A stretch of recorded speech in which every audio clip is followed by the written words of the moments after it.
মাসিক কোনো সমস্যা নয়, সবাই বলো। শরীফ শরীফার গল্প আউট হয়ে যাবে বই থেকে, আমরা মোটামুটি খুশি মাশাআল্লাহ। আমরা যদি আমাদের দেশ এবং আমাদের ইসলাম এবং আমাদের সন্তানদের রক্ষায় ওলামায়ে কেরাম যদি এক না হতে পারি, তাহলে আমাদের জন্য বিপদ। পাশ্চাত্যের লেজুর ভিত্তিক যেই এনজিওরা আমাদের কাছে বিভিন্ন ধরনের সেবা দেয়, সরাসরি যারা সেবা গ্রহীতা তাদের কাছেও যে জিজ্ঞাসা করবেন, অনেকেই বলে আমরা মোটামুটি তো সাপোর্ট পাই, কিন্তু আপনারা কেবল এর বিরোধিতা করেন কেন?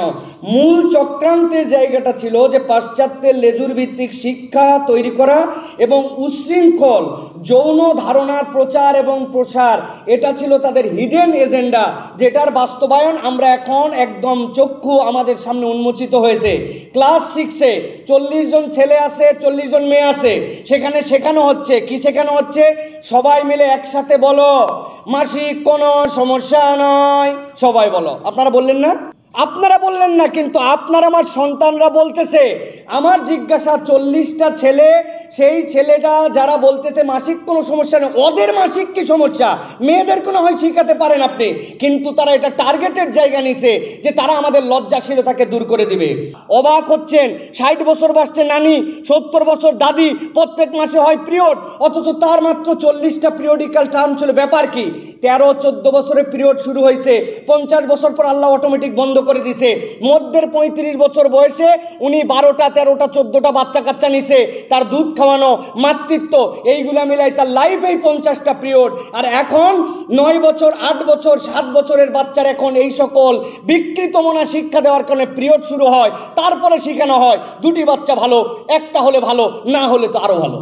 এইভাবে তাদেরকে শিক্ষা দিয়ে এখন 300 থেকে 350 পরিমাণ তাদের এই যে পিরিয়ডিক্যাল সার্কেল নিয়ে আসছে। মনে করতেছেন এটা বিরাট কিছু না, এর মধ্যে তাদের একটা এজেন্ডা আছে, যে এজেন্ডার মাধ্যমে তারা আমাদের শিক্ষাকে নষ্ট করে দিতে চায়, তারা আমাদের সন্তানদেরকে নষ্ট করে দিতে চায়, আমাদের পরবর্তী প্রজন্মকে নষ্ট করে দিতে চায়। শরীফ শরীফার গল্প আউট হয়ে যাবে বই থেকে, আমরা মোটামুটি খুশি মাশাআল্লাহ। প্রধানমন্ত্রী একটা কথা বলেছেন, এটাকে সাপোর্ট করি, কিন্তু এটা নিয়ে খুশি হয়ে থাকলে আমাদের বিপদ। আমি মূল ফোকাস যেটা দিতে চাই আজকের এই জাতীয় সেমিনারে, দেখেন সচেতন নাগরিক সমাজের ব্যানারে আমাদের এই সেমিনার। আজকে যদি আমরা সতর্ক না হই, আমরা যদি মতভেদ আমরা ভুলে না যেতে পারি, আমরা যদি আমাদের দেশ এবং আমাদের ইসলাম এবং আমাদের সন্তানদের রক্ষায় ওলামায়ে কেরাম যদি এক না হতে পারি, তাহলে আমাদের জন্য বিপদ। মূল আমাদের আজকের এখানে একটি টার্গেটের অন্যতম টার্গেট ছিল সকল ঘরানার মানুষকে এখানে সম্পৃক্ত করা, সকলকে বুঝানো যে আমাদের ছোট ছোট ফুরি বিষয়ের বাইরেও আমাদেরকে জবাই করে দেওয়ার পর্যায়ের কার্যক্রম চলতেছে, সেখান থেকে আমাদেরকে বেরিয়েছে, আমাদেরকে এক হতে হবে, আমাদেরকে সিদ্ধান্ত নিতে হবে, আমাদের উত্তর প্রজন্মের কাছে জিজ্ঞাসা করার পর আমরা কোন জায়গায় যাব। আমরা এই জন্য আজকের এই সেমিনারে যারা এসেছেন, যারা কথা বলেছেন, আমরা একটা বার্তা শুধু ছড়াই দিতে চাই, আল্লাহর ওয়াস্তে এই সকল বিষয়ে আমরা সতর্ক হই। ওলামায়ে কেরাম যখন এই সকল বিষয় ডাক দিবেন, আমরা একত্রিত হয়ে এক সুরে আমরা আমাদের ইসলাম, আমাদের দেশ, আমাদের মাতৃভূমি, আমাদের উত্তর প্রজন্মকে রক্ষার জন্য আমরা একসাথে ঝাঁপায় পড়তে চাই। রাজি আছি ইনশাআল্লাহ? আমরা রাজি আছি ইনশাআল্লাহ? আমরা এক্ষেত্রে ওলামায়ে কেরামের ভূমিকা সবচেয়ে বড়।